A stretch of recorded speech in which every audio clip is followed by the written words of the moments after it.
Olá, bem-vindas e bem-vindos a mais um episódio do nosso Interculturalidade. Eu tenho dito que cada programa é muito especial, mas hoje ele é hiper especial. Hoje nós vamos discutir os avanços e perspectivas dos estudos da comunicação intercultural nas organizações. O nosso programa é uma iniciativa do mestrado profissional em comunicação intercultural nas organizações. Hoje nós temos com a gente a presença da professora doutora Maria Aparecida Ferrari. É uma honra recebê-la aqui. Ela é mestre e doutora em Ciências da Comunicação pela Escola de Comunicações e Artes da USP, ECA-USP, e livre docente pela USP. Autora de diversos livros e textos que são referenciais no estudo da comunicação intercultural nas organizações. Eu digo que, se você acompanhou e tem interesse em olhar os nossos episódios anteriores, nós tivemos aqui o ex-ministro Rubens Recupero, o futurista Silvio Meira, a Ionara Rabelo, coordenadora de saúde mental da Organização Médicos Sem Fronteiras, mas hoje, realmente, para o nosso campo de estudo, é um encontro, é um programa muito especial. Professora Maria Aparecida Ferrari, um prazer imenso tê-la aqui conosco.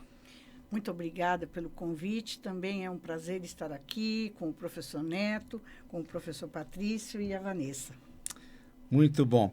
Temos aqui também, para participar dos nossos debates e enriquecer a nossa discussão, o professor Dr. Patrício Dugnani, mestre e doutor em Comunicação e Semiótica pela PUC São Paulo, professor do mestrado profissional em Comunicação Intercultural nas Organizações, aqui da Universidade Presbiteriana Mackenzie, e líder do grupo de pesquisa em linguagens e narrativas interculturais do CNPq.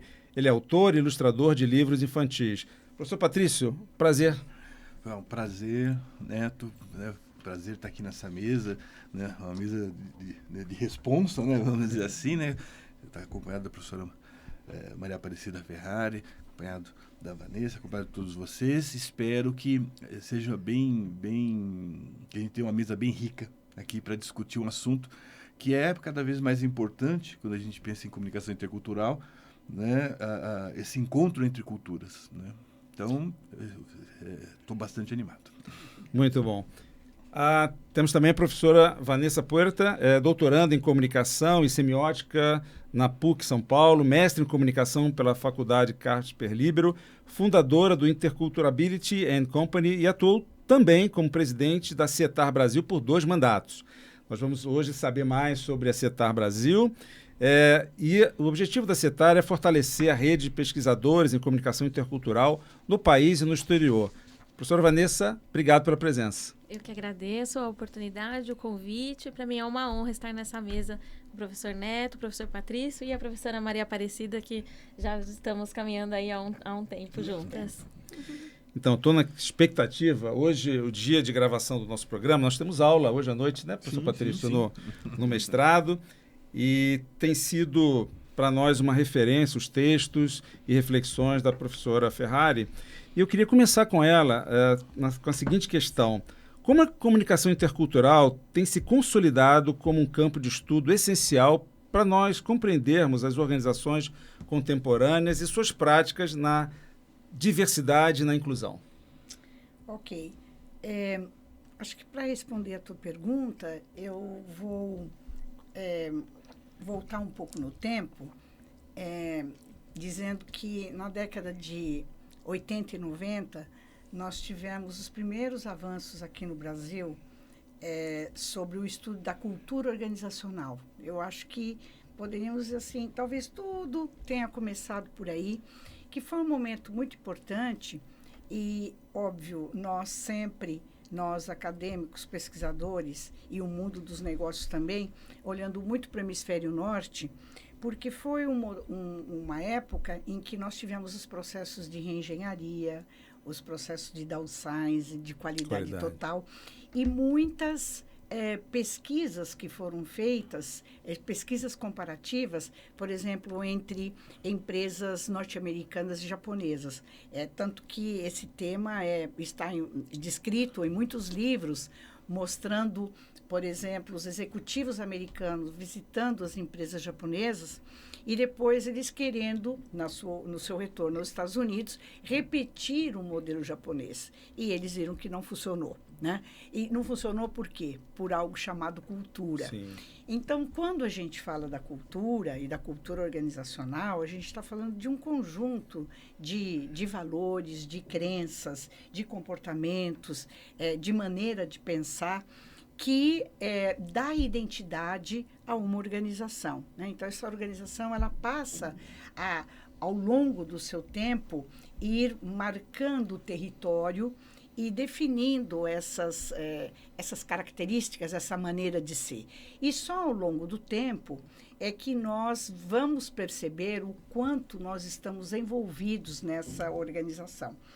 E óbvio que, passado essas décadas, nós tivemos um fenômeno muito interessante, que foi o fenômeno da globalização. Agora nós já estamos desglobalizando, né? Não durou muito tempo, mas foi um tempo suficiente para que nós começássemos a trabalhar, a nos relacionarmos com pessoas de outros países, né? E aí eu diria que começa o que nós chamamos da interculturalidade ou da multiculturalidade, esses processos de aproximação com o diferente. Porque nada mais é do que estar em contato com um outro que é diferente e que daí surge a questão da autoridade, né? Como eu me vejo no outro ou não. E acho que também muito importante a gente colocar uma questão que eu vou provavelmente retornar a esse assunto mais adiante, que foi esse período imenso que nós, do Hemisfério Sul, vivemos sobre a influência do Hemisfério Norte, né? Ou seja, os textos que nos recomendavam para ler, as pesquisas que nós fazíamos eram todas voltadas para o Hemisfério Norte. E isso teve uma influência tremenda na nossa maneira de pensar e na nossa maneira de pesquisar também, né? E aí, muito mais tarde, a gente vem com o pensamento decolonial, né, que nós poderemos explorar esse assunto mais a seguir. Então, eu acredito que hoje nós podemos falar de um campo de uma comunicação intercultural, porque não há como, é um processo que caminha e ele não tem volta, né? No qual a gente vai buscar deveríamos buscar mais do que a concretude dos negócios, mas uma interação entre as pessoas, né? Esta semana foi lançado um documentário que eu até anotei o nome do documentário, que eu acho que é muito importante. Esse documentário chama Muito Além do Lucro, né? Que entrevistaram 29 executivos brasileiros e estrangeiros falando sobre esse novo modelo da organização. E eu achei muito interessante porque eles fazem um apelo, né, que hoje o negócio nós não podemos caminhar só para o negócio, mas o quanto esse negócio causa um impacto. Sim. Mas, curiosamente,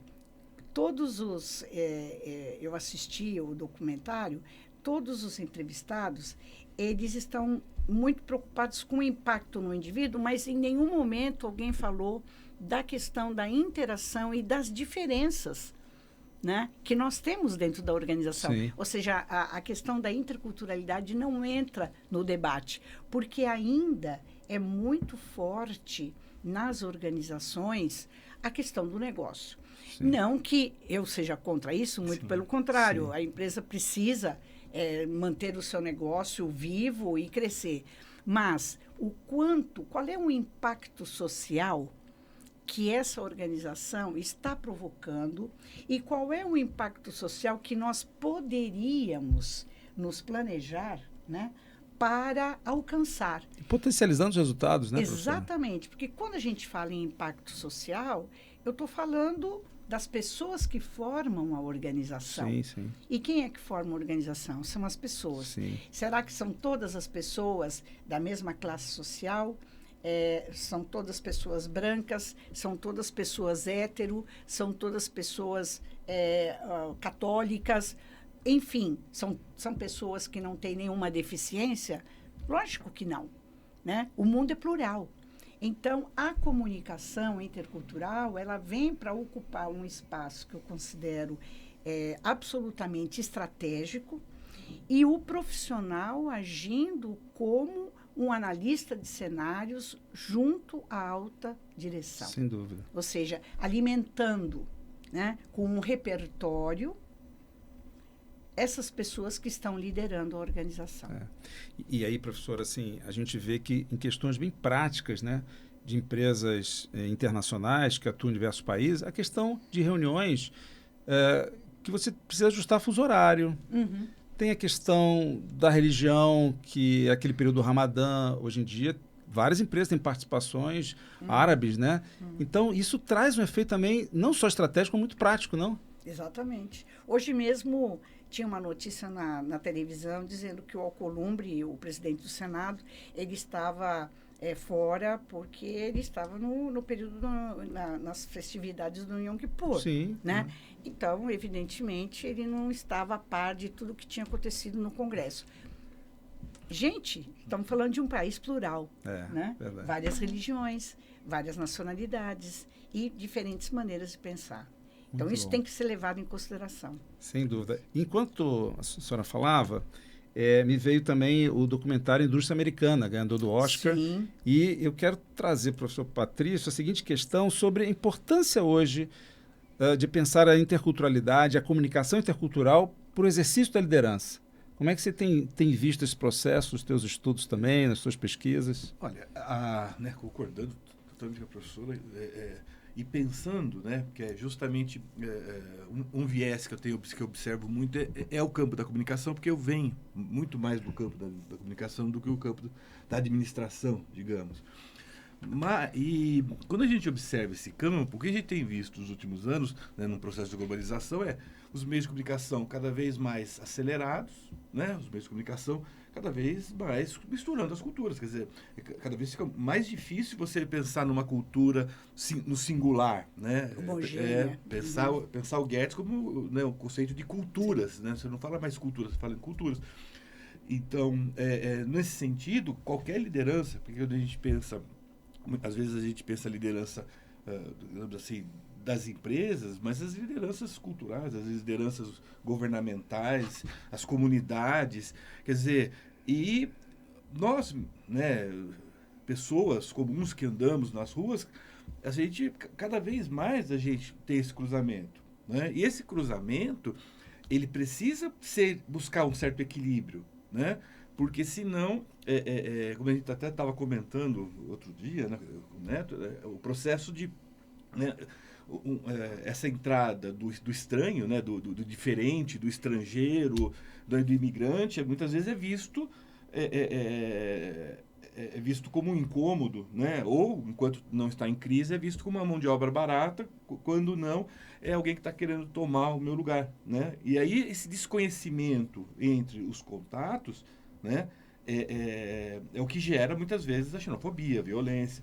Então, eu acredito muito que hoje, né, pensando liderança também de maneira plural, e não só liderança, mas todos nós, né, estamos diante de um processo onde o mundo, né, pensei na música do Gilberto Gil, antes o mundo era grande, né? Parabólica Camará. Exatamente, porque o homem é pequeno, hoje o homem dicas de música, de documentários, filmes, fica atento aí, faz as suas anotações. Sim, Parabólica Camará do Gilberto Gil, que assim, ele prevê justamente isso, quer dizer, o mundo, não que o ser humano cresceu fisicamente, mas o mundo é cada vez menor e cada vez interdependente, né? Muito agora, qual que é o grande problema que eu me lembro sempre o Milton Santos, quando ele fala assim, olha, a cultura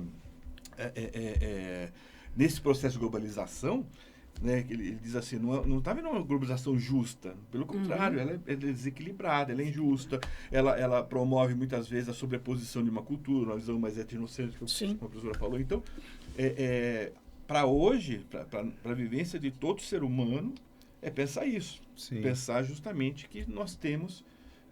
É múltiplo, né? Como o professor falou, é múltiplo. Vanessa, a CETAR, ela tem uma rede e contato em diversos países, né? Como é que vocês têm visto essa relação da produção acadêmica no que diz respeito à comunicação intercultural nas organizações e os desafios das empresas, das organizações, entender mais que instrumentais essa área pode trazer numa visão mais estratégica das empresas? Bom, para responder essa pergunta, eu vou trazer uma referência do Conselho de Ciência e Tecnologia e Inovação do Japão. Eles têm um gráfico, que eu até posso mandar a referência depois para colocar nos créditos, que inicia com a sociedade 1.0 da humanidade, na época das caçadas e tal. Depois a sociedade 2.0 da agricultura, sociedade 3.0 industrial, 4.0 da informação e a sociedade 5.0 que nós vivemos agora, de redes, de cibercultura, de inteligência artificial.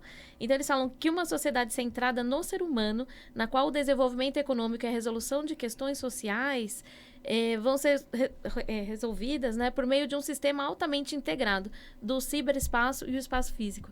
Então, atualmente, não é apenas, quando falamos de interculturalidade, não apenas entre as pessoas, mas também como as pessoas vão se relacionar com as máquinas e os robôs. Então, vai além. Isso abre um campo de oportunidades muito grande. Eu sou uma otimista, né? Então, tem muitos grandes desafios, mas tem muitas oportunidades. E a academia ela está num momento, né, de grande relevância para dar suporte, para trazer metodologias sólidas para ajudar a entender esse momento da humanidade, como os humanos vão ser mais humanos, vão ter o seu olhar crítico, vão ter mais criatividade, vão fazer essa resolução de problemas humanos, né, sociais, humanos, ambientais, enfim. Então, então, a academia também vai ajudar no desenho de novas estratégias, na inclusão de equipes, na gestão desses times globais, como vai ser a integração dessas pessoas, como você falou, né, as questões dos time zones, né, dos fuso horários. Então, se você está trabalhando num time global, você trabalha com uma pessoa na Ásia, sexta-feira já praticamente não conta, né? As pessoas já estão lá, sexta-feira de manhã já é sexta-feira à noite no Japão. Então, né, como gerir isso, né, no dia a dia, na prática? A academia também vai ajudar a orientação do uso ético das ferramentas, das IAs, mas também como as ferramentas vêm para ajudar na interação, na comunicação. Se já é tão complexa a comunicação humana, por essa mediação das ferramentas, como fazer uma comunicação mais efetiva entre as equipes, com respeito à alteridade, com pertencimento, respeitando as identidades, essas identidades fortalecendo a cultura organizacional nos mercados locais, como trazer essa cultura global para o mercado local e vice-versa, como fazer toda essa interação. Então, esses insights de longo prazo, a academia ela tem grande relevância para proporcionar isso para as organizações, para as instituições, as federações. Sim. E a CETAR, ela vem, eu vou falar um pouquinho mais sobre a CETAR também na frente, como um hub de interculturalistas, de pessoas interessadas em interculturalidade, uma plataforma multidisciplinar de psicólogos, administradores, comunicólogos, interessados nessa questão da interculturalidade, nessa rede, né? formando potente, uma rede, de essa trocas. troca de experiências e de conhecimento. Né? Certo. Professora Ferrari, você como livre docente da USP, me vem à mente também o professor Milton Santos, né? Saudoso livre docente da USP. E nós usamos no nosso curso aqui A Natureza do Espaço. E é um livro, para mim, que vai além da geografia, porque ele diz o seguinte, o espaço, e aí pensando até o espaço organizacional, ele só existe a partir do olhar humano. Sem olhar humano, o espaço é um nada. Ou seja, é o nosso olhar, a nossa visão que dá sentido ao espaço. E se a gente quer entender a natureza do espaço, nós precisamos pensar as técnicas que são aplicadas a esse espaço. E essas técnicas são fruto de uma escolha racional. Elas não vêm do acaso, né? Talvez alguma coisa inconsciente, mas consciente, é uma escolha quando você aplica uma determinada técnica. Por que que algo é aplicado de um jeito e não de outro? E quando a gente olha a questão da inteligência artificial hoje, é um grande desafio. O professor Silvio Meira disse aqui, numa entrevista, que a gente está ainda na idade da pedra lascada da inteligência artificial. Tem muita coisa, muito investimento, muito impactante. Como a senhora tem visto o estudo da comunicação intercultural frente aos desafios e as possibilidades, as ameaças que a IA pode trazer? Olha, eu acho que a questão da inteligência artificial vai ser um assunto que não vai poder sair, né, da pauta de todas as nossas conversas, né? E concordo com ele. Eu acho que nós estamos na idade da pedra porque vai sofisticar muito e ela vai melhorar muito do que é hoje, né? A semana passada, eu participei do 40º Congresso Interamericano de Relações Públicas, que foi realizado usando o espaço da Faculdade Casper Libero, e nós tivemos uma mesa a tarde toda dedicada à questão da inteligência artificial e da comunicação, né?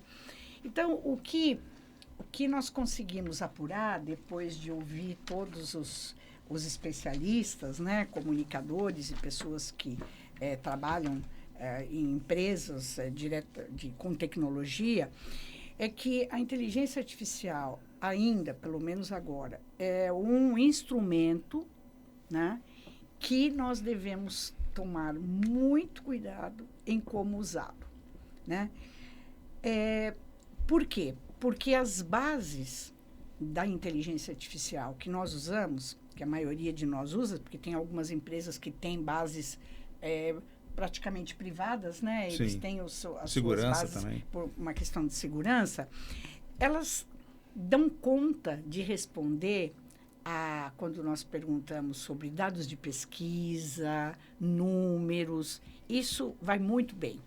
Porém, quando nós vamos a outros assuntos como comportamentos, cultura, crenças, ela não tem todo um estofo para responder isso para nós, né? Então, isso, por um lado, eu acho que nos garante, entre aspas, por um tempo, que a nossa primazia. Nós colhemos o que ela produz e dali nós vamos extrair o que nos serve, mas a autoria é nossa, né? Nós somos os artífices, protagonistas, né? Protagonistas de um texto, de um material e tal. O que ele vai fazer? Vai ser mais rápido, com mais eficiência, né? Tal. Agora, outro ponto que eu achei muito interessante, e eu até tenho ouvido de alguns alunos lá na USP, é como nas organizações muitas lideranças, pessoas, executivos da alta administração, eles não sabem o que é. A ponto de dizer para as suas equipes que, do jeito que a inteligência artificial vai, nós poderemos dispensar todo o departamento e, com a inteligência artificial, nós vamos resolver. Porque eles têm uma visão de muito curto prazo, né? E muito ligado à produtividade. Ora, eu peço um texto para um profissional, ele vai demorar, às vezes, 1 dia, 2 dias, 1 semana. Na inteligência artificial, eu coloco ali tudo, né? Eu detalho para ele o que eu quero e, sei lá, vamos dizer, meia hora. Estou dando bastante tempo, né? Eu vou ter tudo ali. Internet está lenta nesse dia. Exatamente. Então, algo que ficou muito patente nessa nossa discussão lá no Congresso é como a alta direção ela precisa de um letramento. Ela precisa entender o que é a inteligência artificial, para que veio e como ela pode nos ajudar. E é intercultural, né? Esse cuidado de equipes híbridas, né? Exatamente. Orgânico e inorgânico. Exatamente. Então, mostrando que ela é um instrumento, só isso. É a ferramenta. Né? É uma ferramenta. E nós estamos ali para apurar, melhorar e utilizá-la da maneira como nós, humanos, acharmos que tem que ser. hoje eu vi uma notícia, hoje coincidentemente, que a professora colocou, eles estavam colocando assim, que agora com a IA, você vai ter o alto cargo, né? E aqueles gerenciamentos medianos, eles vão desaparecer todos, né? Então, eu particularmente não acredito que sempre, né, a gente fala dos apocalípticos, né? Sempre aquela visão do apocalíptica. Mas, isso, de certa forma, concordando com a professora, é aquilo que o olhar administrativo, de certa forma, está olhando, porque justamente nessa ideia de superprodução, de economia, Sim. de recursos, Sim. né, há uma desumanização. Então, eu penso muito, professora, que a professora colocou agora, pensando assim, né, a IA, ela tem dados, né, mas ela não tem a humanidade, né? Só que eu acho que um perigo nosso agora é ficar humanizando a IA e desumanizando o humano. Acho que esse é um grande risco para nosso momento agora. Eu vou aproveitar e trazer uma experiência, porque o bom do professor estar no mestrado e na graduação é porque a gente vai fazendo esses diálogos. Eu, aqui no Mackenzie, eu ministro uma disciplina Cenários do Futuro da Comunicação. Então, para a turma de Publicidade e Propaganda, 7º período, nós olhamos assim, quais são os caminhos da comunicação? E aí, o Harari é um dos autores que, Sapiens, enfim. E ano passado nós líamos, né, o texto, enfim, mas faltava uma ação mais prática. Este ano, nós colocamos o ChatGPT 5.0, fizemos um exercício, né, com a plataforma de inteligência artificial. Por quê? Eu não consigo ser mais o mesmo depois da IA. Ou seja, eu preciso me reinventar como professor. Porque eles já estão usando isso no mercado de trabalho. Sim. Nós precisamos nos adaptar, né? E aí o que nós fizemos? O conceito do Harari, né, de ordem imaginária, né, da questão da intersubjetividade, subjetividade no campo social, nós criamos lá um agente de IA, Yuval Harari, e eu pedi no prompt para que fosse produzida uma peça publicitária trazendo o conceito de ordens imaginárias e referendando cada elemento da peça publicitária com uma pesquisa entre 2023 e 2025 e indicasse a fonte da pesquisa até para fazermos a curadoria. Em 10 segundos, ele me apresenta a peça. 10 segundos, justificando cada elemento. E aí vamos lá. Bom, eu deixei o produto aberto para que ele trouxesse. Ele trouxe água mineral. Trouxe uma marca que ele criou, Essência, e na peça é um espaço aberto, montanha, uma mulher fazendo trilha, e a água mineral é a liberdade que ela tem para se hidratar e poder fazer a caminhada, né? Poder ter aquele momento ali. Então, os elementos, um espaço aberto, mulher, a palavra liberdade, né? Então, cada elemento, e com pesquisas da Ipsos, McKinsey, Bain Company, UI, e tudo referendado. E aí fizemos esse exercício com a turma. Aí um aluno chega e pergunta, professor, quer dizer que eu posso usar um conceito como esse do Harari para fazer o prompt? Eu falei, bingo. Isso é a relação entre um conteúdo importante, como o do Harari, conceitos importantes, e você qualificar o prompt, porque a IA não vai fazer isso sozinho. E mais, não só o prompt, como também a curadoria. E aí me parece, professora, lembrando Milton Santos, de técnica aplicada ao espaço, porque essa técnica é humana, é orgânica, do professor, na vida profissional. Então, há um espaço muito rico de pesquisa, de estudos no nosso campo de comunicação intercultural, porque mesmo nessa esfera da hiperpersonalização da oferta, da gente trazer dados estruturados e não estruturados do cliente, processar tudo e trazer uma oferta singular, essa abordagem ela precisa de uma camada de comunicação intercultural, né? Como é que a senhora vê essas possibilidades que temos diante de nós nesse campo de estudo? E aproveitar, até para... Acho que a professora Vanessa poderia completar também, na questão, quando ela coloca a ideia do uso ético, né, dos meios, como está relacionado a essa questão. Eu acho que podia fazer uma dobradinha tá agora. Bom. Eu acredito que ainda a gente tem muitos mitos e verdades, né? Ela chegou tão rápido, quer dizer, chegou não, porque ela já estava aqui desde 1950, né? Ela tem uma história, né? Mas estava aí meio quietinha, escondida. E agora, quando nós estamos no auge nesse momento em que tudo tem que ser pelo chat GPT e, enfim, pela inteligência artificial, numa visão de curto prazo, a gente acha que ela vai resolver tudo. Esse que eu acho Sim. que é o ponto que a gente tem que combater muito e explicar que não. Veja só, quando você dá o exemplo do livro do Harari, olha, a gente teve que ler o livro. Sim. Quem leu o livro foi um humano. Tem que dominar Então, o conceito, né?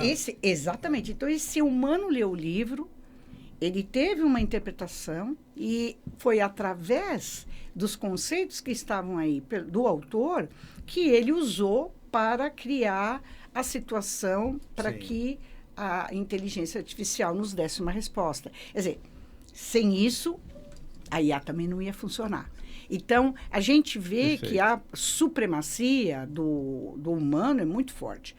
Agora, eu fico pensando, quando a gente fala em termos de interculturalidade, é algo que você também tocou, que a globalização, ela, teoricamente, viria a homogeneizar, ou seja, ela iria servir para todo mundo do hemisfério norte e sul, e nós vimos que isso não foi verdade, né? Ou seja, ela aumentou as brechas da desigualdade.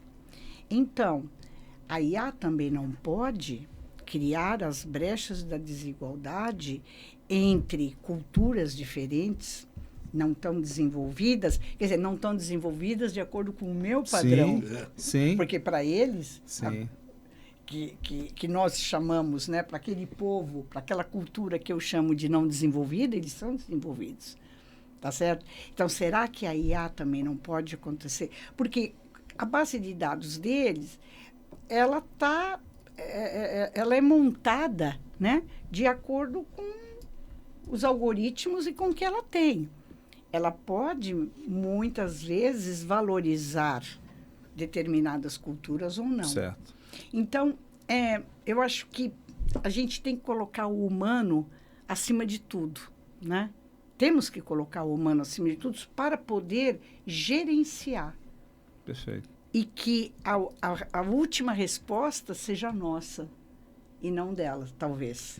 Olha, eu queria que a Vanessa falasse, né, sobre essa questão da ética, mas ontem nós gravamos aqui um programa, e que eu já convido você também para assistir, produto do nosso mestrado, que é o Transições, né? E nós recebemos diretores da área de recursos humanos de algumas empresas, e ontem recebemos a Regiane Santos, que ela é da diretoria da Associação de Moradores de Paraisópolis, e ela é conhecida como o LinkedIn de Paraisópolis. Isso que a professora trouxe, porque lá em Paraisópolis, né, o LinkedIn não é o LinkedIn que é em outras regiões, em outros níveis de renda também. E é ela que dá conta. O orgânico é o LinkedIn de Paraisópolis, né? Muito mais vivo, robusto. E a senhora falando aqui, você falando, me veio essa experiência dela, porque na hora de resolver a questão da empregabilidade lá, na hora de poder buscar alternativas na época da pandemia, de Covid, foi a LinkedIn de Paraisópolis, humana, viva, que buscou as interações, né? Então, é muito rico o que a senhora trouxe. E Vanessa, a questão ética, realmente, a questão do letramento também, sim, envolvendo a ferramenta, enfim. Eu penso que nós precisamos ter muita atenção com a IA na questão de potencializar algumas questões que já existiam antes. Então, tem essa discussão para as redes sociais, né? Os problemas das redes sociais não são das redes sociais, são questões já que vêm antes humanas, né? Enfim, das relações. Então, a questão dos vieses, eles sempre estiveram lá. As questões das barreiras culturais, as questões de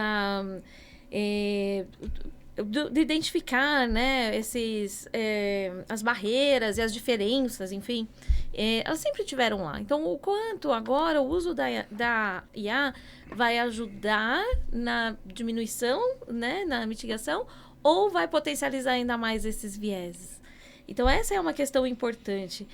Questão, por exemplo, de produtos, né? Eu estava conversando com uma pessoa de qualidade na indústria automobilística. Então, as buzinas dos carros que vêm de outros países, você vai dar aquela buzinadinha, você não consegue. Porque nos outros países, ninguém dá uma buzinadinha assim, ou pra falar oi, pra dar aquele toquezinho. Quando você buzina, é pra buzinar mesmo. Então, os carros, alguns modelos, eles não vêm com essa buzininha assim, pra você dar aquele, né? Então, essas questões dos vieses, das diferenças, elas são questões anteriores. E nós precisamos ter atenção com a IA para justamente como, né? E como estamos ainda na idade da pedra lascada, como vamos utilizar a IA para justamente diminuir as barreiras culturais, melhorar a comunicação. E o uso ético, ele demanda muita responsabilidade, muita transparência, consentimento, respeito às diferenças. E isso precisa de realmente um olhar intercultural verdadeiro e humano. E não uma questão, assim, automática. Joguei o prompt e saiu pronto, né? E isso é bastante importante. Essa consciência cultural que vem da vivência, vem de discussões, vem da academia, vem dos eventos, né, como a CETAR promove também, e outras pessoas que estão muito conectadas nessa questão da interculturalidade. Eu queria abrir também um comentário sobre a questão do ensino e pesquisa. Eu vi uma professora falando, nós não temos mais como ignorar a inteligência artificial na pesquisa, no ensino. Ninguém mais vai à biblioteca ficar procurando, né? Mas se o aluno, ele joga lá o prompt, saiu o resultado, se ele chega no seminário, ele consegue explicar o resultado, ele aprendeu do jeito atual, o jeito que temos agora, né? Então, se ele aprendeu, para mim é suficiente. Agora, se ele jogou lá, saiu o resultado, ele não consegue explicar com as suas palavras, aí ele não atingiu o objetivo. E aí vai voltar para a questão da ética, da transparência, enfim. Então, eu acho que essa interação do IA e o humano, como eles vão caminhar juntos, né? E como essa ferramenta vai potencializar e vai ser realmente um divisor aí de águas na produtividade. Eu não resisto aqui, e aproveitando a experiência da professora Ferrari, que orientações a senhora daria hoje para um orientador de uma pós-graduação estrito sensu e para um orientando no uso da IA, né? Olhando a sua experiência, a sua vivência, que recomendações para um orientador e para um orientando no uso da plataforma? Pergunta difícil. Nossa, ainda bem que não foi para mim. Eu não resisti, porque diante da senhora Olha, talvez a grande questão, né, hoje, né? Eu acho que talvez eu não seja a pessoa mais adequada pelo seguinte, porque eu nasci no mundo analógico e não no digital, né? Então, eu tenho um pé, ou um pé e meio, né, nessa experiência que a gente tinha na biblioteca, ou de correr à biblioteca, porque só existiam 2 exemplares, e se eu não fosse a primeira ou a segunda, eu ia ficar sem o livro, né? Ou o xerox. Sim. Né? Então, uma... E a gente... E é uma recordação, assim, muito positiva, né? Feliz. Procurando o outro para saber quem é que tinha o livro, quem não tinha, ou quem tinha a apostila, para a gente poder estudar. É uma nostalgia boa, né? Sim, muito positiva, uma nostalgia realmente positiva. E acontece que o nosso aluno hoje, principalmente na graduação, os da graduação, então, já são digitais por natureza, né? Mas os da pós-graduação, a gente ainda tem uma leva de alunos que também passaram, né? Alunos com 40, 45 anos, que chegaram a frequentar uma biblioteca, sabem o que é um texto ou um xerox, né? Eu acho que a questão é o bom senso. Agora, tem uma diferença, eu vejo uma diferença na graduação para a pós-graduação, porque a graduação, dentro de um modelo, de uma cultura brasileira, o ideal é que o aluno vá para a universidade, né? Em outros países, ele vai para um curso técnico. E vai ter o mesmo efeito talvez, do que uma universidade, né? Por exemplo, na Suíça, os meninos vão para a escola técnica e estão se desempenhando nas organizações tal qual. Então, essa obrigatoriedade de ir para a universidade, de cursar uma carreira, muitas vezes é mais desejo do pai do que próprio do aluno, né? Então, a gente sente uma maior dificuldade e agora nós não temos, não temos alternativa. Ou seja, ou nós adotamos e permitimos, e aí sim, como disse a Vanessa, como que a gente vai criar metodologias para utilizar a IA, as redes sociais ou o que for, né, todo esse aparato digital, e ver como que nós conseguimos fazer com que ele assimile, né, ele consiga retirar o bom, o que eu diria que é o quê? A instantaneidade da informação, porque tudo é instantâneo. Nós não tínhamos, porque se eu não tinha o livro e era um fim de semana, eu tinha que esperar o fim de semana terminar para na segunda-feira ir à biblioteca. Hoje não. Então, a gente pode dizer, não, você, domingo à tarde, vai lá, pesquisa, você tem o resultado. Então, eu acho que cabe a nós não negar, porque não tem como. Aí é um esforço nosso de desenvolver metodologias para que eles, como você falou, ou seja, se ele faz uma pesquisa, mas ele consegue interpretar, ou seja, como que o professor diz, ok, você faz a pesquisa, agora após a pesquisa, nós vamos fazer um conjunto de perguntas, nós vamos criar, vamos fazer um debate com a informação que veio, né? Agora, na pós-graduação, eu acho que o nosso trabalho é um trabalho muito mais de reflexão, né?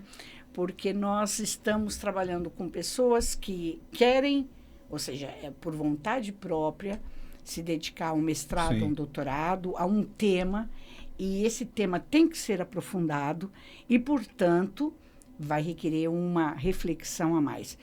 Ótimo se você encontrar os livros do Bourdieu, do Milton Santos, da Marista Freitas ou qualquer outro autor online, ótimo, porque você vai ter à disposição. Senão, você vai lá à biblioteca e acha o livro.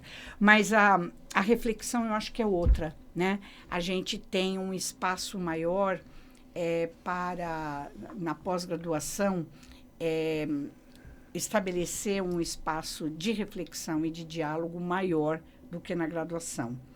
Né? E aí eu acho que nós temos que nos... recriar. Nós temos que recriar. Nós temos que nos reinventar. Perfeito. Nos reinventar em termos de metodologia. Cecília Meirelles já falava que o mundo só é possível reinventado. Eu lembro que tinha uma frase dela que era isso. Sim, exatamente. Como professores, né, aquele que serve de ponte para o conhecimento junto ao aluno, nós temos que nos recriar. Eu tenho, na minha experiência, no mestrado, na disciplina lá, usando plataforma de IA, trabalhado muito mais o espaço colaborativo, o espaço de troca, e aí, assim, fora do horário de aula, porque é um texto que você lê, e aí, tendo os autores que a gente vem trabalhando e os pontos de reflexão, né, as perguntas, então a gente vai alimentando essa base, né, e com as nossas discussões, e até nós colocamos assim, nós até não identificamos, para não gerar um viés, às vezes, de um, de outro, a gente deixa o mais natural possível ali, e depois o sistema gera as sínteses do grupo, os pontos de divergência que são trabalhados, porque é importante trabalhar as sínteses também, as convergências e as divergências, e possíveis encaminhamentos de pesquisa. Né? E artigos já, porque faz uma varredura grande de artigos, enfim, que tratam daquele tema e tudo mais. Então, no aspecto colaborativo, para mim tem feito tem sido um efeito muito positivo. Agora, esse cuidado do copy e cola, né? Copy, recorta, cola e tudo, isso... Porque aí vem o Lipovetsky, quando ele trabalha os tempos hipermodernos, porque na pressa de ter que escrever, ter que entregar, a tentação e o danado ali do cramulhão vai ali no ouvido. Falei, isso a gente não pode ceder, porque a gente perde esse humano reflexivo que é o protagonista, né? Exatamente. E aí entra a questão ética, né? Ou seja, como que a gente tem que trabalhar, e isso aí vem desde o ensino básico, né? A questão da ética, da transparência, dizer... e muitas empresas também estão colocando nos seus documentos, né? Esse documento foi gerado mediante pesquisas, com inteligência artificial e tal. Ótimo. Diga. Se me permite, a professora Lúcia Santaella está falando muito sobre isso.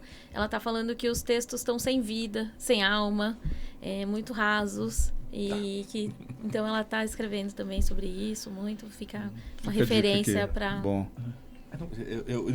Pode falar, Lu. Não, terminei.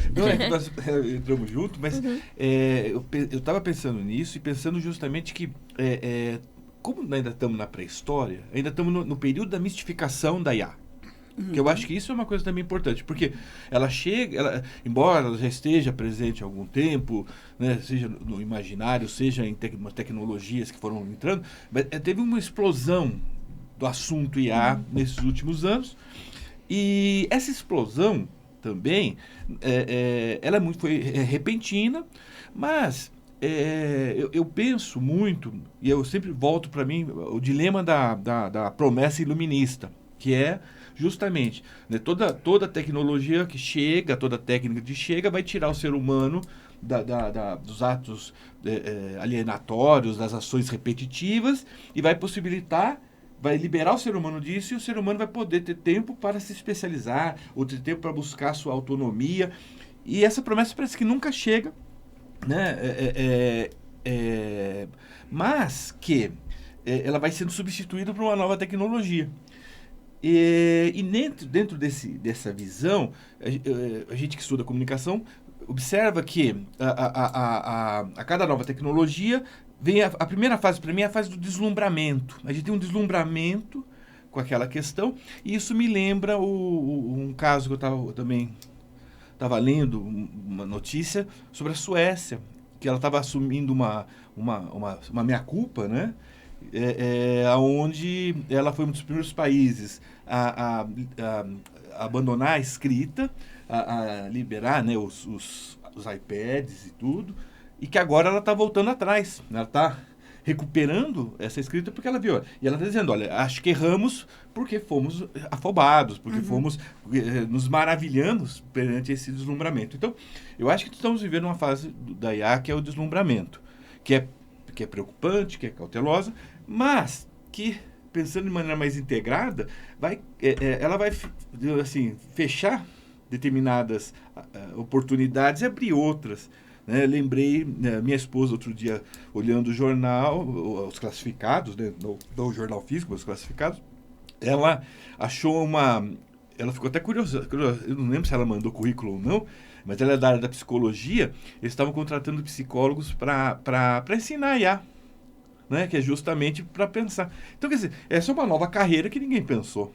Né? Então, eu acho que sem o lado apocalíptico, mas com muita atenção, porque justamente ela pode servir como arma, como a Vanessa também colocou, aumentar a desigualdade, quer dizer, estamos sujeitos a isso, como estivemos sujeitos à internet no boom dos anos 2000, como tivemos na televisão anteriormente. Esse tema, vocês viram, né? Dá uma temporada inteira, mas fica esse ponto que é muito importante hoje para os pesquisadores. A professora falava da globalização, do impacto nos estudos da comunicação intercultural. E eu vejo que nós temos hoje um outro impacto, que é a questão da IA no campo de estudos, né, da comunicação intercultural, que merece toda a nossa atenção.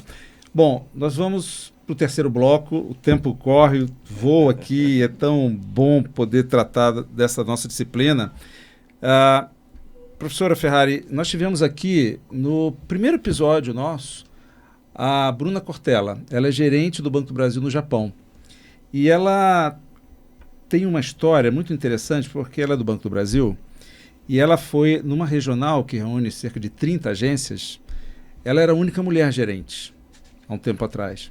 E uma vez, numa reunião de premiação, de reconhecimento pelos resultados, ela levou o esposo, o marido, e o superintendente, na hora de cumprimentar cada gerente, tudo, cumprimentou o marido dela como se fosse ele o gerente da agência, e ela falou assim, não, a gerente sou eu. né? O que mostra uma falta de cuidado, um machismo que ainda é muito presente nas organizações. Bom, ela foi para o Japão. Ela foi para o Japão e ela ficou muito impactada pela forma como a mulher é vista no Japão com pouco poder de fala. E ela precisou se adaptar, eu lembrei muito dos seus textos lá, e ela trouxe a importância do preparo, né? Vou trazer um outro exemplo rápido. A minha esposa, ela passou 6 meses no ABN Real, ela trabalhava no ABN, e ela é executiva lá, e uma colega executiva chamou lá em Amsterdã para ela jantar. E ela falou, ótimo, aceitou o convite, e a executiva holandesa perguntou, quantas batatas você come? E ela ficou surpresa com a pergunta. E ela, toda sem graça, sem jeito, perguntou assim, qual o tamanho da batata? Assim. E aí a moça falou, não, é desse tamanho e tal, ela, 2, assim... Enfim, questões culturais de um país que viveu uma guerra, né? Que ela, como executiva, não viveu, mas a avó viveu. E a minha esposa dizia, olha, caiu uma caneta no chão às 18 horas, ninguém levantava para pegar. É a hora de ir para casa. E isso não interfere na visão do comprometimento que você tem com a empresa, enfim, tal. Pergunto isso, trago essas questões para um aspecto conceitual que habita a nossa disciplina, que é o conceito de multiculturalidade, interculturalidade e transculturalidade. Então, como a professora vê a importância desses 3 elementos, desses 3 conceitos, e olhando essa visão estratégica para as empresas, na hora de pensar as suas práticas, a relevância de entender, porque tem muita confusão ainda, né? O que é multiculturalidade, principalmente, não talvez no mundo acadêmico, mas no mundo das organizações. Como a senhora tem visto a importância do estudo conceitual para ajudar as empresas a desenvolver melhores práticas? Perfeito. Olha, a história, os exemplos que você deu, eles estão muito ligados com a questão da cultura nacional, né? Como nós somos. Começamos com Pedro Vale Caminha, que quando escreve para o rei diz, é uma terra generosa, tem tudo, né? Muitas árvores, muitos rios, muitas frutas, flores, enfim. Então, nós sempre sempre nos consideramos, né, um povo generoso, porque a nossa terra, a natureza, né, do nosso país sempre foi muito generosa. Nos seus rios, na sua agricultura, enfim, em tudo. E é muito interessante porque esse exemplo que você deu, ele é absolutamente real e acontece, né? E nos Estados Unidos também aconteceu, quando a minha irmã foi fazer um intercâmbio, que a mãe americana, ela sempre contava quantas pessoas nós temos para jantar hoje. 4. Então, são 4 bifes. Né? E numa mesa no Brasil, isso nunca foi assim. A mãe ia preparar 10 bifes para 4 pessoas. E os bifes sobravam, amanhã a gente fazia um outro prato com os bifes, não é? Mas, então, era uma coisa assim que assustava, mas como? 4 bifes, 4 pessoas? Licença, mas eu compro no supermercado, né? Na Europa você não tem esses hipermercados, você vai com a sacolinha lá para... Banana nós compramos por dúzia, né? Lá é por unidade, né? Então, essa questão da cultura, ela vai perpassar para a cultura da organização. Então, cultura nacional, a cultura organizacional, e aí como que a gente vai se adaptando. Então, eu diria para você, eu gosto muito, eu sei que vocês utilizam aqui, né, os textos do professor Rodrigo Miguel Alsina. Ele fala do mundo mono, do mundo multi, do mundo intercultural, né? E eu gosto muito porque... apesar de ser uma matriz, tem muita gente que condena as matrizes, né? Mas ela nos permite enxergar aonde nós estamos, né? No momento atual. Então, eu diria que o Brasil é um país ainda multicultural, né? Porque em alguns elementos que trata o professor Alsina, nós ainda não conseguimos chegar a um país com uma cultura intercultural, né? Porque na interculturalidade, nós, segundo o que ele caracteriza, né? Nós estamos vendo a comunicação e não a informação. Nós estamos enxergando o outro com respeito e não com a tolerância, né? A gente vê, por exemplo, eu acho que é um tema bem importante também para as organizações, trabalhar a dimensão dos migrantes e refugiados, né? Que o Brasil tem recebido de braços abertos de norte a sul, né? Chegando por todas as fronteiras, desde venezuelanos, haitianos, africanos, afegãos, né? Enfim, e vemos a dificuldade que existe para essas pessoas se inserirem no mercado de trabalho, né? Então, assim, nós toleramos, né? Enquanto ele estiver aqui do lado e ele não interferir na minha vida, eu acredito que tudo bem para ele. E é muito interessante porque, de acordo com a legislação brasileira e com os trâmites burocráticos, rapidamente eles conseguem ter um título de um RG de estrangeiro, eles conseguem ter uma carteira de trabalho, ou seja, eles estão unidos com os instrumentos legais, mas eles não encontram espaço de trabalho. Por quê? Se ele fosse talvez um inglês branco, que tivesse ido à universidade, ou um sueco, ou um australiano, provavelmente ele seria mais facilmente aceito numa organização.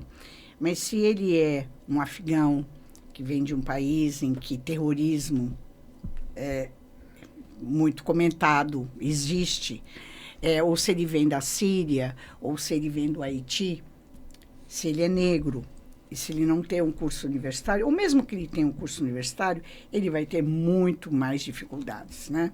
Então, é o que a Vanessa tinha falado dos vieses, né? Então, a gente... para o migrante que vem do hemisfério norte, parece que a gente estende mais o tapete do que para aqueles que vêm das regiões mais afetadas. Porque, na realidade, ninguém quer sair do seu país. Sim. Ele é refugiado por problemas de guerra, por problemas religiosos, por problemas econômicos. Ele é expulsado, né? Ele é levado a partir para um outro país, né? Então, eu vejo que ainda nós temos muito a avançar em termos de que temos uma legislação que oferece uma carteira de trabalho e tal, mas como é o mundo dos humanos nas organizações para aceitar um indivíduo de uma outra nacionalidade, com uma outra cor de pele, uma outra religião. Ah, mas ele é muçulmano. E, né, nós também lá vamos sofrer, eu digo, para nos adaptar, porque é completamente diferente, né? Da mesma forma como o diretor do banco cumprimentou o homem, lá também, por mais que eu seja qualificada, eu sei que naquele local eu serei colocada num outro nível. E eu tenho que aceitar porque eu estou num outro país, que é regido por outra cultura, por outra religião, por outras normas, crenças e valores, né? Então, o mundo, eu diria que o Brasil é um país ainda bastante multicultural, porque nós toleramos, nós aceitamos aquele grupo desde que ele não tenha nenhuma interferência, mas ainda nos falta, para chegar à interculturalidade, a questão do respeito, né? E ele diz, nós informamos no mundo multicultural e no mundo intercultural nós comunicamos, ou seja, a comunicação é troca de sentidos, de significados, que a gente ainda nos custa muitíssimo, né? E a questão da transculturalidade eu acho muito interessante, porque a gente não abandona a nossa perspectiva, mas fazemos o esforço da interação, né? Que eu acho que é o mundo provável, é o mundo que a gente está buscando alcançar. Né? Na relação com o outro, nós não somos mais os mesmos, né? Tem uma troca. Exatamente. E eu acho que um outro tema que poderíamos deixar até para um outro programa... A senhora já está convidada, viu? Estão todos aqui convidados para um próximo, bloco 2. É a questão, é o momento que nós estamos passando hoje, né? Ou seja, 2025, com todas as medidas imperialistas Sim. que o presidente dos Estados Unidos está tomando e que já está refletindo na questão intercultural no planeta e no Brasil, né? Agora mesmo, uma orientanda minha de mestrado defendeu, ela fez um trabalho muito bonito sobre a questão da dimensão PCD, né? Ela trabalhou com os relatórios das empresas, como as empresas mostram a sua benevolência com as cotas, né? O tratamento dispensado às pessoas com deficiências nas organizações, etc. E uma das perguntas era se depois das diretrizes do presidente norte-americano para que questões sobre a diversidade não fossem mais avançadas e as ações, né, praticamente vão ser inexistentes, como isso tem afetado as empresas no Brasil, né? E é interessante porque há um momento de resistência, né? Principalmente das empresas brasileiras, que se sentem, lógico, autorizadas a seguir os seus programas, porque nós vivemos no Brasil, nós somos um país multicultural e nós respeitamos e queremos a equidade, né, a diversidade e a inserção, né? Porém, as empresas americanas que estão aqui no Brasil disseram que seguem com os seus programas, mas não estão projetando novas ações, né? Evidentemente, porque tem as normas que vêm da matriz, né? E agora, por exemplo, hoje ele disse que as universidades terão que diminuir, olha que incrível, exatamente o contrário, na contramão do nosso encontro hoje, que as universidades terão que diminuir o número de alunos estrangeiros. E a riqueza sem dúvida, que né? Nós recebemos na USP muitos alunos na graduação de outros países. E a aula é totalmente sem diferente dúvida de quando eu tenho só alunos brasileiros, né? Como eles colaboram e a gente também, eu sugo muito deles, né? O que vocês estão achando? Onde estão as diferenças? O que é mais difícil? Uma das coisas mais difíceis para alguns europeus foi a fila, né? A fila no banco. Eu tenho que ir ao banco, tem fila. E coisas que para nós já é costumeiro, né? Ou normal, isso para eles é uma exceção. Então, essa riqueza, essa troca, né? É maravilhoso. Então, eu diria que nós estamos aqui no Brasil ainda num estágio, vamos chamar assim, num estágio multicultural. Mas, na universidade, que é um espaço de reflexão, a gente está pensando num mundo intercultural, obviamente, no respeito total. Numa vanguarda do pensamento, exatamente. Né? Então, sim, Patrícia. Posso aproveitar o Por gancho, favor. professor, que tem uma das áreas que eu gosto muito é pensar, né, a globalização e desglobalização, né, que para mim e vai bater justamente numa questão que a professora colocou agora, que é o seguinte, né, porque o grande dilema, eu penso assim, quer dizer, o primeiro grande estranhamento é que como que a comunicação, né, como que as tecnologias de comunicação cada vez são mais rápidas, E ao invés de justamente aproximar culturas, produzem fragmentação de culturas, que é o que nós estamos vendo hoje, com as polarizações, com o aumento da xenofobia. Quer dizer, chegamos numa alta tecnologia mundial, onde o indivíduo se comunica com o mundo diretamente, sem a mediação de grandes emissoras, e isso constrói não união, mas fragmentação. Então, esse é um problema que está sempre na minha cabeça, porque é um dilema. Talvez, Patrício, uma ação-reação, né? Isso. Porque na hora que a gente puxa uma vanguarda, vem a tradição de quem não sabe lidar com esse mundo e tem uma tensão aí, não? Mas aqui eu vou puxar para a questão que a professora colocou, porque, para mim, esse dilema ele está muito relacionado aliás, essa questão é muito relacionada a esse dilema entre, né, os meios de comunicação, de certa forma, gera uma pressão, gera uma aproximação entre as culturas. Então, os meios, eles facilitam o processo. Agora, o que está acontecendo é que são as culturas, a própria sociedade que está resistindo. Então, eu acho que o grande tensão hoje, para mim, eu vejo uma grande tensão hoje, justamente os meios, né, tensionando para aproximar e a sociedade se fechando.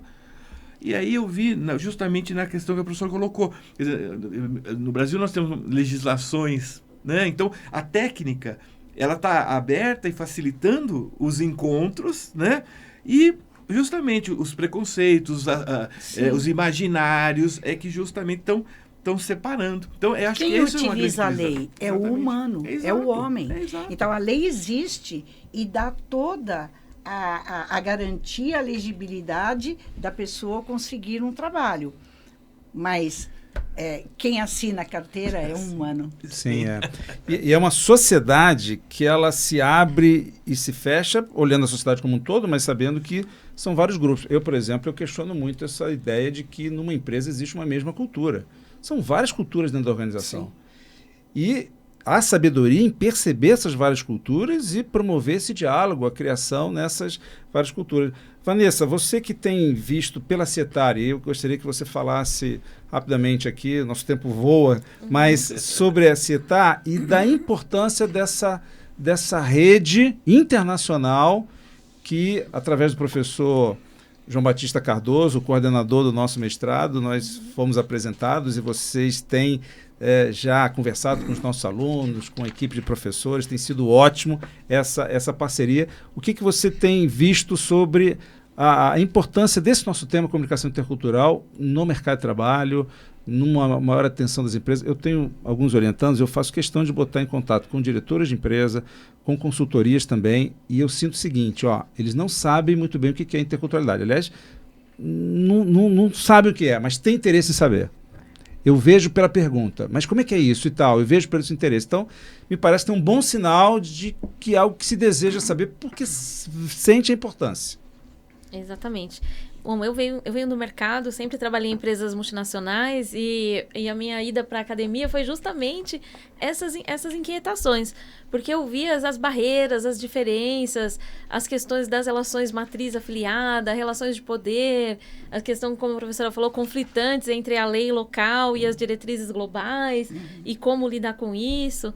E o que eu aprendi, que é muito importante, é uma referência do Steve Ganesh, um termo que é inteligibilidade cultural, que não é apenas a inteligência, então existe o coeficiente intercultural, né? Mas a inteligibilidade, ela vai te ajudar a transitar entre esses mundos verdadeiramente. Não só, conheço o diferente, ele coabito, mas não.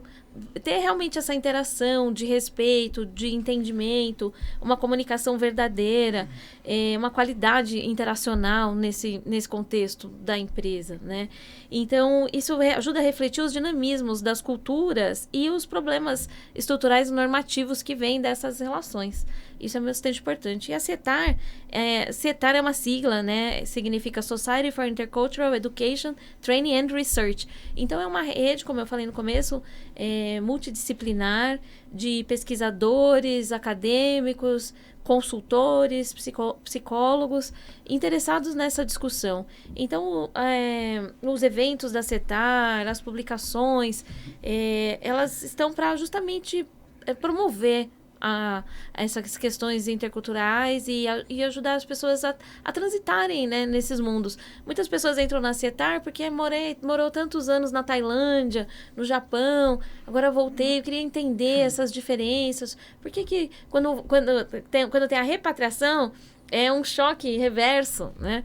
Então, também a pessoa... E aí ela fica assim, eu mudei a minha identidade e tal. Então, para a pessoa entender e poder também refletir nas suas profissões, no seu ambiente de trabalho e até na sua família.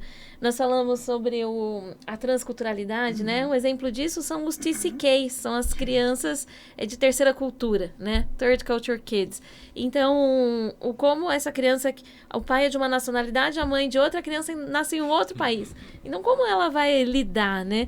Então, na CETAR, nós estamos sempre com essas discussões. A CETAR Brasil faz parte da CETAR Global, existe a CETAR Europa, a CETAR Estados Unidos, a CETAR Japão, está comemorando seus 40 anos. Então, aqui no Brasil temos 15 anos. Então, a CETAR está sempre de portas abertas. Agradeço a abertura desse espaço. Quero agradecer a nossa presidente atual, a Júlia, as nossas fundadoras há 15 anos, a Lucy, Mariana Barros, tantas pessoas que passaram antes de mim, o Sven, tantas pessoas que vieram antes de mim. Espero que a CETAR aí siga durante muitos anos promovendo a interculturalidade. Nós vamos colocar na nossa legenda aqui do programa todos os endereços para que vocês tenham a oportunidade de fazer contato com a CETAR, saber dos encontros, toda a agenda. E eu sei que eu estou esticando o programa mais do que eu devo, né? Porque esse programa está batendo recorde de duração, mas é muito importante esse espaço. E eu vou fazer uma pergunta final para a professora Ferrari, e eu queria antes duas contribuições do professor Patrício, professora Vanessa, mas eu queria colocar, porque esse tema dos refugiados, professor, assim, no período da Copa do Mundo do Catar, eu fui um dos que estive ali no aeroporto de Guarulhos com chegamos a ter 400 refugiados acampados, refugiados afegãos ali em frente ao Banco do Brasil, 400, pessoas idosas, crianças, e a gente não via naquele momento ali a presença do Estado. Algumas organizações até ficavam durante um período, mas não tinham como ficar o tempo inteiro, então foi um grupo de voluntários, eu estive lá, passei algumas madrugadas ali. E como eu aprendi? Porque enquanto a senhora falava, me veio à mente assim, que às vezes a gente chega sabendo. Eu lembro que a gente tinha todo um estoque de alimentos, produtos de higiene e tal. Mas eu aprendi que durante a madrugada, mesmo no jantar, nós tínhamos que chamá-los para essa distribuição. Eles não eram apenas pessoas que estavam ali na fila para receber. Na gestão daquele estoque, eles tinham que participar. E isso mudou muito o processo. Quando nós convidamos, depois de 2 ou 3 ou 4 dias, para entender que a presença deles ali na distribuição era muito importante. Então, e como mudou as relações depois dessa coparticipação? E se a gente olhar no universo das empresas, também não é diferente. Eu me lembro que quando eu fui diretor do Banco do Brasil, eu era diretor de estratégia, propus ao presidente do banco que cada diretor, nós tínhamos cerca de 32, numa caixa tirasse uma agência, e o Banco do Brasil tem agência do Oiapoque ao Chuí, ele passasse uma semana trabalhando no dia a dia lá, e não era para ser supervisor nem para ser auditoria. Ele ia entender 3 pontos da área dele que não funcionavam, do jeito que ele imaginava. E 3 áreas, e 3 pontos de outras áreas. E ali a gente teve um trabalho de consultoria interna muito rico, dizendo o seguinte: gente, aqui a gente toma decisões que a gente não sabe o que está sendo aplicado lá na base. Né? A gente vê a versão 4.0 de algo, sendo que a 2.0 nem foi aplicada ainda. E você tem que estar lá para ver, para aprender, para o outro te ensinar. Então, eu queria ouvir da senhora assim, a importância, de fato, de uma interculturalidade que se desprende da questão de poder e você entende que você precisa aprender com o outro para ser melhor. Porque a hierarquia exacerbada na autocracia, para mim, é a antítese do conceito que eu vejo nos seus trabalhos de interculturalidade. Queria que a senhora falasse sobre isso com a gente. Perfeito. Isso tem muito a ver com a teoria decolonial, né? Quando ela diz o poder e o patriarcado, né? Nós somos educados, né? E nós gostamos da hierarquia, gostamos do poder. Bom, mas enfim... Você me lembrou, eu tive um aluno da especialização que queria trabalhar muito com os migrantes bolivianos no Brás. E ele queria trabalhar com a área da saúde. Hoje ele está terminando o doutorado dele na Inglaterra, né? Como é bom, né? Quando a gente fica feliz que perseguiu e conseguiu o seu objetivo. E ele descobriu numa OPA ali do Brás, onde estão localizados o maior grupo, né? O maior grupo de bolivianos, porque eles trabalham na questão da confecção, que nesse centro médico os próprios enfermeiros e administrativos fizeram uma cartilha em espanhol, porque eles chegavam, não conseguiam se explicar, e, óbvio, terminologia médica, né? Muito complicado. Então, eles viram que, com o tempo, não estava resultando. Eles não sabiam também espanhol. Como é que a gente faz? Fizeram uma cartilha, pediram a ajuda de alguém. Então, eles entregavam essa cartilha e, pela cartilha, a pessoa conseguia se comunicar, né? Então, olha que é muito desse teu trabalho aí no banco, que é sair daquela estrutura, daquela sala com mesa de jacarandá, e ar-condicionado, e a gente ir na ponta, né? Ver como que aquela pessoa se comunica. Porque era isso. Estamos falando dos diferentes, o brasileiro e o boliviano, ela precisando de um atendimento, né? E como que a língua como uma grande barreira. Não só a língua, como a questão da cultura. Porque nos atendimentos, a mulher sempre ia acompanhada do marido, porque ele desconfiava, né? Ou seja, era de deixar a esposa sozinha no consultório com o médico. Então, tudo isso foi entendido por aquele posto de saúde que recebia, né? E aí, agora eu tenho uma notícia que eu considero boa, que o Brasil, eu estou até aqui com o dado, né?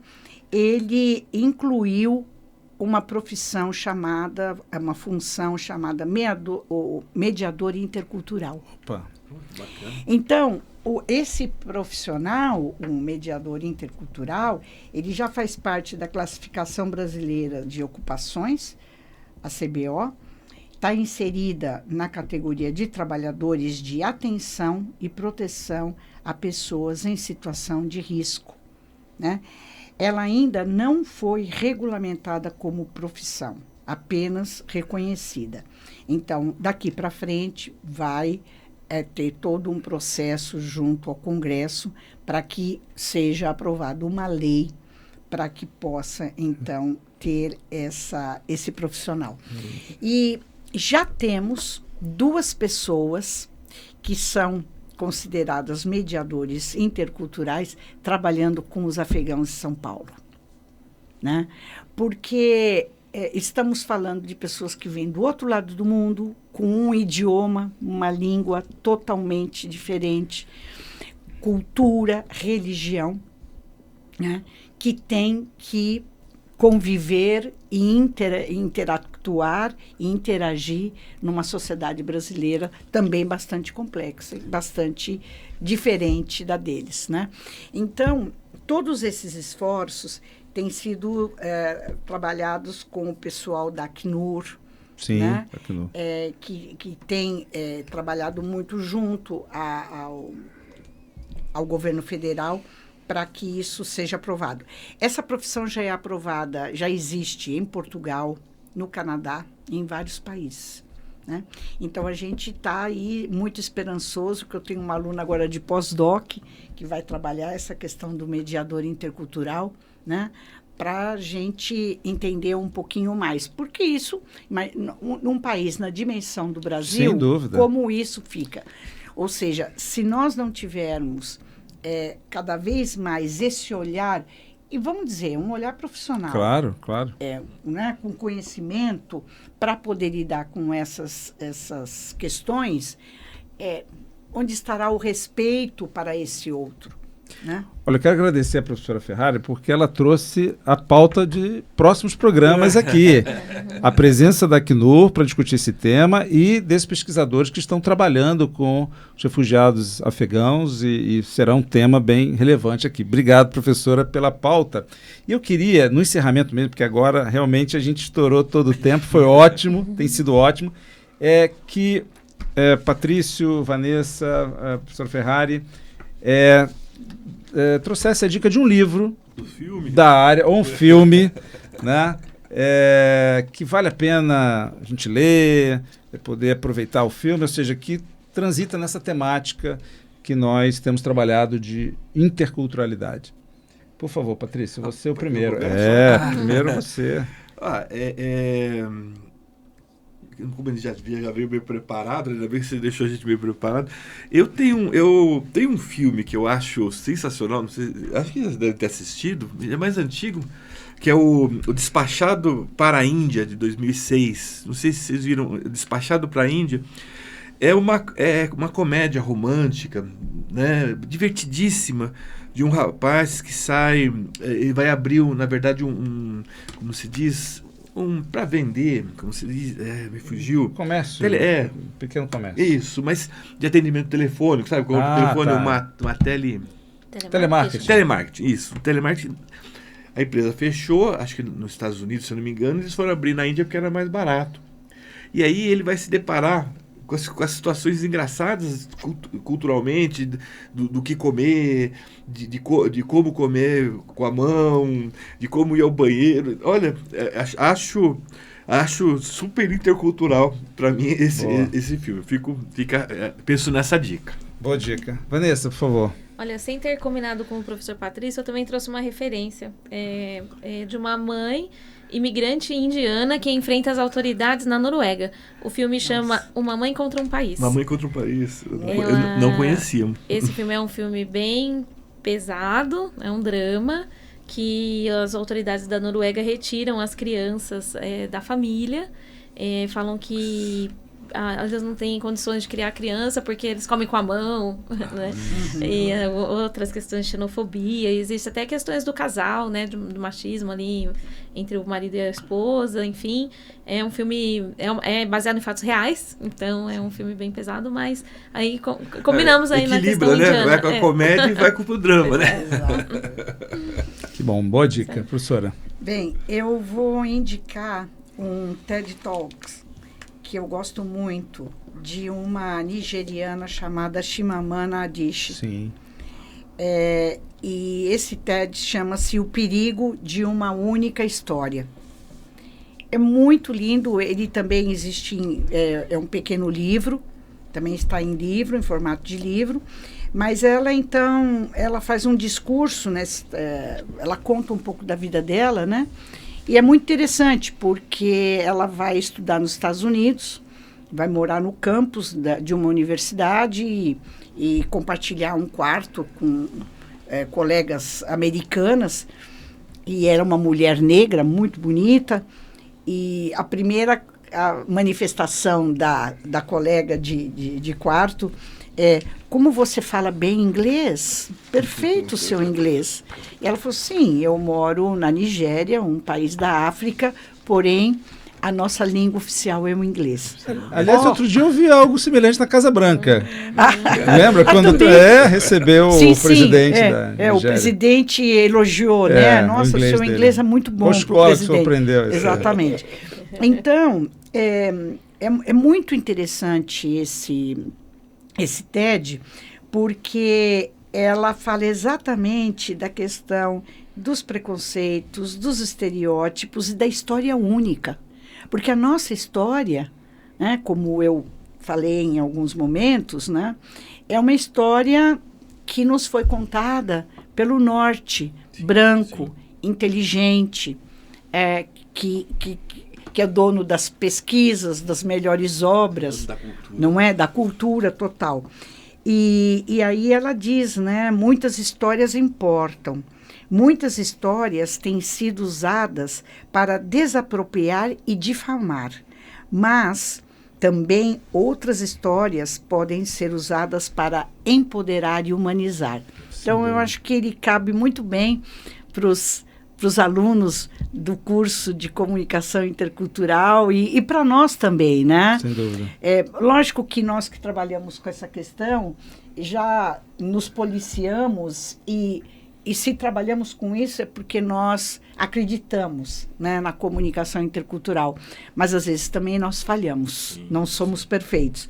Então, é sempre importante a gente ter uma referência assim, né? Sim. Perfeito. Bom, quero agradecer muitíssimo meu colega, amigo, professor Patrício, né? É muito bom tê-lo na nossa equipe e poder aprender com ele também. Vanessa, professora Vanessa pela CETAR, como tem sido importante ver as possibilidades que a CETAR oferece, essa parceria nossa do Mackenzie, do MPCom, com a CETAR. Professora Ferrari, assim, para um professor que está ali trabalhando esse tema, ter os seus textos, os seus artigos de forma lúcida, e é muito, muito importante. E os alunos assim vão poder aproveitar muito, os mestrandos, desse material, e quem está na empresa, nosso aluno, nossa plataforma, porque para mim esse é um tema de vanguarda. A senhora, né, anos atrás, olhando a globalização e pesquisando as empresas e os movimentos que as empresas estavam fazendo já de buscar preparar os seus profissionais, seus executivos, já trouxe esse olhar, lembrando do Milton Santos, para o espaço organizacional, para qualificar esse espaço. E hoje, diante dos desafios que nós temos, a senhora assim, desbravou para o campo da comunicação uma temática que é muito relevante. Quero agradecer. E eu quero encerrar aqui nosso encontro trazendo também um texto assim, hebraico, uma história hebraica. Nós estamos numa instituição confessional, mas essa leitura é uma leitura de gestão da administração, que é a história do famoso gigante Golias e de Davi, né? O Anthony Giddens, sociólogo, diz que ser estratégico é a capacidade de antecipar o futuro. É ver, por vezes, aquilo que o senso comum não consegue enxergar, não consegue ver. É assim que as empresas se diferenciam. E a história hebraica conta, né, que todo dia lá pela manhã o gigante Golias filisteu descia no vale, e naquela época as batalhas traziam muitas órfãos, viúvas, não tinha previdência social, e às vezes os povos ali resolviam no ultimate fighting entre dois guerreiros uma determinada contenda. Mas aquele gigante era forte, robusto, e nenhum estratego, pensando que o estratego era aquele que antes das grandes batalhas olhava o vale, rota de emboscada, abastecimento da tropa, ou seja, ele antecipava o futuro e as pessoas se sentiam mais preparadas. Mas não tinha no povo hebreu nenhum estratego entre todos os oficiais para lidar com aquele gigante. Até que um jovem chega e diz assim, puxa, aquele camarada é forte, é alto, né? Mas não tem agilidade. E eu sou ágil. E a minha agilidade vai derrotar esse gigante. E aí as pessoas calam a boca, quem é você? Você nem soldado não oficial e tal. Mas ele falou assim, poxa, eu sou ágil. E como não teve nenhum outro estratego ali para conseguir dar um resultado naquela situação, a estratégia dele parecia ser talvez a mais adequada, apesar de não ter muita confiança do povo hebreu. O que o rei faz? Vendo a valentia e querendo mostrar, né, o prestígio do poder real, entrega para esse jovem a armadura real. O símbolo de status que todo soldado ou oficial gostaria de ter. Aquele jovem recebe aquela armadura e diz assim, puxa, isso aqui é uma honraria, dá status, mas eu perco a agilidade, e aí eu vou morrer. Ele não perde o foco. Ele não perde o princípio que leva ele a construir uma solução para aquele desafio, e devolve. E ali tem, para mim, um sinal de muita maturidade. O que a gente compreende dessa história? A cultura de Davi era diferente da cultura dos oficiais, diferente da cultura daquele rei Saul, que nem compreendeu bem a estratégia daquele rapaz, senão não teria dado aquela armadura real que tornava o Davi pesado. Quando a gente pensa hoje no desafio de estratégia de uma organização, tem muito Davi, com ideias, com soluções, em contato com o cliente, que é uma cultura diferente de quem está na alta direção.